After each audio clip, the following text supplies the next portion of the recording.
lama duk pegang dapak burger kan. Ya, ya. Saya ni teringin nak makan smash burger bang kat KL tu. Oh, tu gigi baru 2 tu.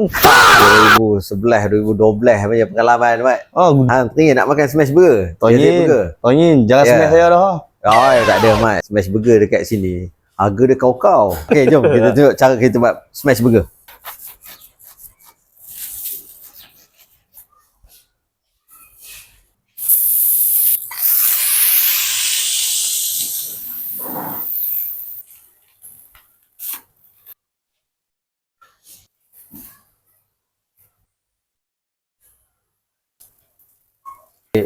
Black pepper.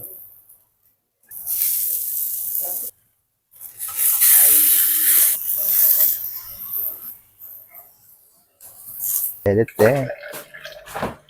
Loh.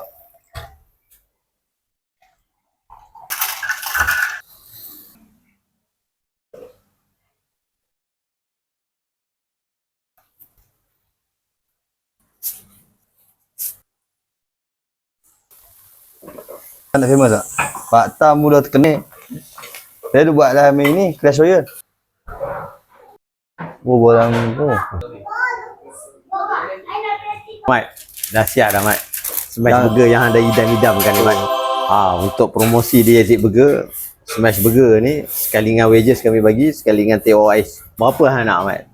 Itu saya lepas pau saya RM20 bang. Kami bagi kat hang RM15 je, Mat. Untuk dapatkan promosi RM15 smash burger sekali dengan air. Okey. Kepada peniaga-peniaga roti john di sekitar Pulau Pinang, anda boleh dapatkan sampel percuma di Yazid Burger. Kami akan agih-agihkan sampel percuma untuk korang nikmati roti john keluaran Yazid Burger. Jom kita berdakwah, bertaklim, bertazkiyah dan berhikmah. Masya Allah.